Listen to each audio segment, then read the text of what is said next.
مظہر الاسلام کا افسانہ ہے ایک شام نے چڑیا کو چگ لیا۔ کہانی کئی دن سے روٹھی ہوئی ہے۔ رات رات بھر جاگتا ہوں، سارا سارا دن تنہائی کا چلہ کاٹتا ہوں، مگر کہانی اس محبوبہ کی طرح ہو گئی ہے جس کے دل میں کسی اور کا خیال آ گیا ہو۔ انتظار کا ذائقہ کڑوا زہر ہو گیا ہے اور آنکھیں دکھنے لگی ہیں۔ کل ڈاکٹر کے پاس گیا تو اس نے تیز روشنی میں انہیں الٹ پلٹ کر دیکھا اور کہنے لگے تمہاری آنکھیں تھک گئی ہیں۔ آنکھوں کا درد بھی عجیب ہوتا ہے، زبان پر آ کر ٹوٹ جانے والی بات کی طرح، شام کو کسی کے انتظار میں دروازے سے لگی لڑکی کی طرح، ان کورے کاغذوں کی طرح جو میرے سامنے پڑے ہیں اور میری کہانی کے منتظر ہیں۔ اس وقت کئی خطوط میرے ذہن میں آ رہے ہیں جن میں کئی دنوں سے میری کہانی نہ پڑھنے کا گلہ کیا گیا ہے۔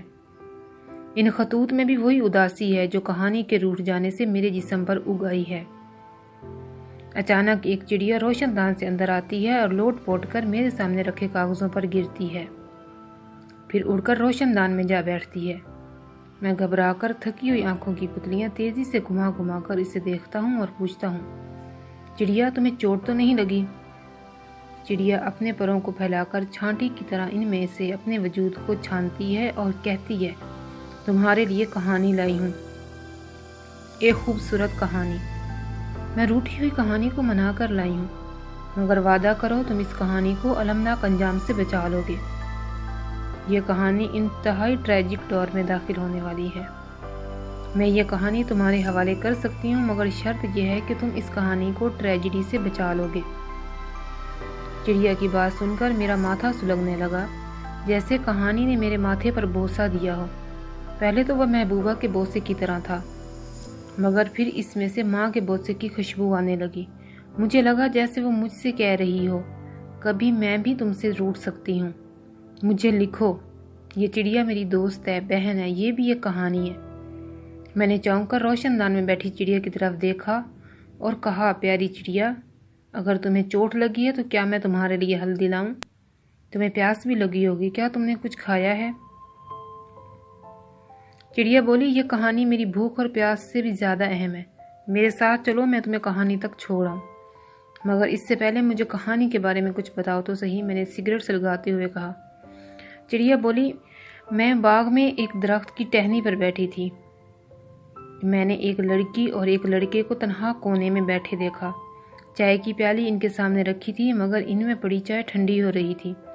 وہ دونوں دیر بعد ملے تھے۔ ان دونوں نے ایک دوسرے کو پہچان لیا تھا، مگر اب بھی یقین کرنے کی کوشش کر رہے تھے کہ کیا یہ وہی ہیں یا کوئی اور۔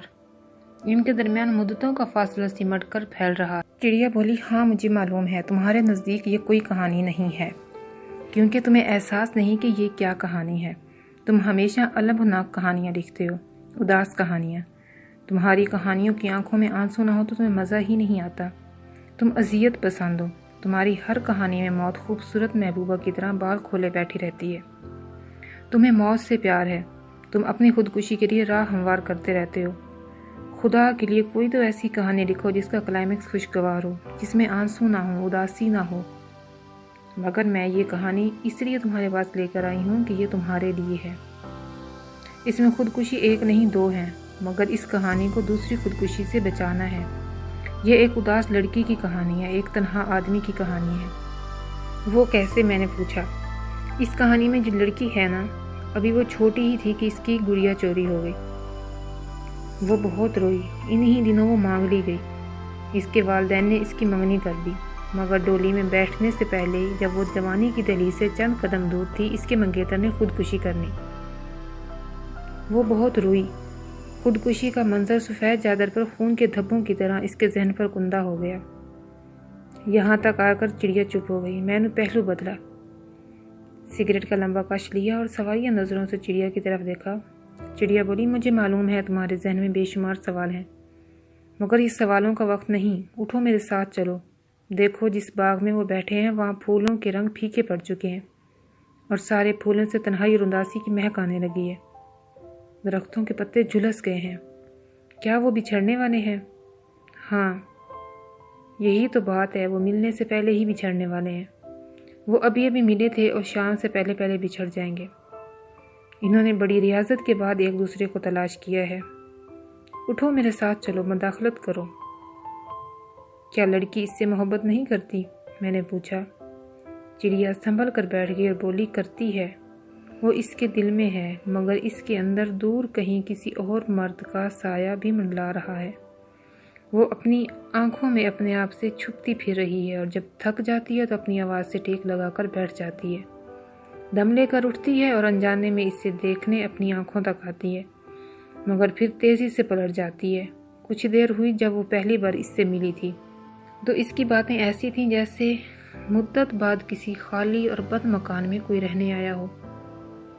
اس نے اپنی ذات کی ساری کھڑکیاں اور دروازے کھول دیے تھے، مگر تھوڑی ہی دیر بعد جانے کیوں اس نے سارے دروازے بند کر دیے۔ اب اس مکان کی صرف ایک کھڑکی کھلی ہے، اس کی آنکھیں۔ اٹھو اور میرے ساتھ چلو، اگر اس نے یہ کھڑکی بھی بند کر دی تو ظلم ہو جائے گا۔ میں نے کہا، اگر ایسا ہے تو تم امرتا کے پاس جاؤ، وہ بہت بڑی کہانی نویس ہے، اس نے شمی پر بھی کہانی لکھی ہے، اس نے کئی لازوال کہانیاں لکھی ہیں۔ میں نے امرتا کی کئی کہانیاں گنوائیں۔ چڑیا بولی، سب سے پہلے میرے ذہن میں کافکا کا خیال آیا تھا، مگر اب وہ اس دنیا میں نہیں ہے۔ اگر وہ ہوتا تو سب سے زیادہ وہ اس کہانی کو سمجھ سکتا تھا۔ اس کہانی میں بھی فیصلے کی ڈور کا سرا لڑکی کے ہاتھ میں ہے، بالکل جیسے کافکا کی زندگی کی ڈور کا سرا اس کی محبوبہ فیلس کے ہاتھ میں تھا، جسے اس نے اتنی زور سے تنکا مارا کہ کافکا پتنگ کی طرح ڈور سے بچھڑ کر تنہائی کے جنگل میں غوطے کھاتا رہا۔ کافکا کا ذکر سن کر میں کچھ دیر کے لیے احترام سے چپ ہو گیا، اور پھر اس سگریٹ سلگاتے ہوئے کہا، پیاری چڑیا، اب تم امرتا پریتم کے پاس جاؤ، یہ کہانی بہت بڑی ہے، اسے وہ ہی سنبھال سکتی ہے۔ چڑیا بولی، تم درست کہتے ہو، مگر اب وقت کم ہے، کہیں ایسا نہ ہو کہ امرتا کے پاس پہنچتے پہنچتے یہ کہانی اپنے انجام کو پہنچ جائے۔ ابھی فوری طور پر تمہیں اس کہانی میں مداخلت کرنی ہے، اس کہانی کے انجام کو ٹریجڈی سے بچانا ہے، کیونکہ اس کہانی میں مہندی لگنے سے پہلے ہی بہت بڑی ٹریجڈی ہو چکی ہے۔ وہ کیسے؟ میں نے پوچھا۔ اسے سمجھاؤ، اپنے گداز ہاتھوں کی لکیروں میں بہتے شخص کے لیے دعا کرے، یہ دعا کا وقت ہے، تم بھی ان کے لیے دعا کرو۔ میں نے سگریٹ ایش ٹرے میں رکھ کر ہاتھ اٹھائے، ان کے لیے دعا کی اور سوچا یہ چڑیا کیسی کہانی لے کر آئی ہے۔ اتنے میں چڑیا بولی، ان کی اس ملاقات کو پھانسی پانے والے شخص کی آخری ملاقات نہ بننے دو۔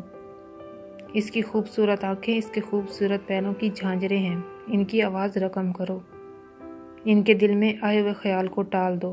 اس کے ہاتھوں میں گرم جوشی اور بے پناہ پیار کا لمس ہے، وہ روٹھنا نہیں منانا جانتی ہے، مگر وہ ڈری ہوئی ہے۔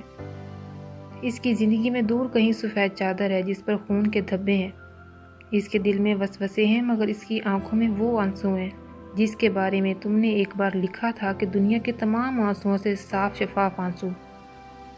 یہ آنسو میلا نہیں، اور تم جانتے ہو صاف شفاف آنسو کتنے سچے ہوتے ہیں، کیا تم سچائی کا ساتھ نہیں دو گے؟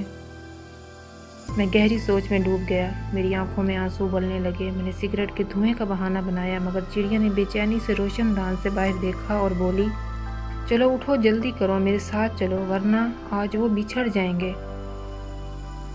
وہ تو پہلے ہی بہت تھکا ہوا ہے، اداسی اور تنہائی نے اس کے جسم کو کھوکھلا کر دیا ہے۔ وہ اس لڑکی کی محبت چاہتا ہے، اس کی پناہ میں رہنا چاہتا ہے۔ اسے صرف محبت کا دکھ نہیں، بلکہ وہ اس محبت سے دوسرے دکھ مٹانا چاہتا ہے۔ وہ گھٹن محسوس کر رہا ہے، اس کی تاریخ پیدائش، ضلع پیدائش اور نظریات پوچھے جا رہے ہیں۔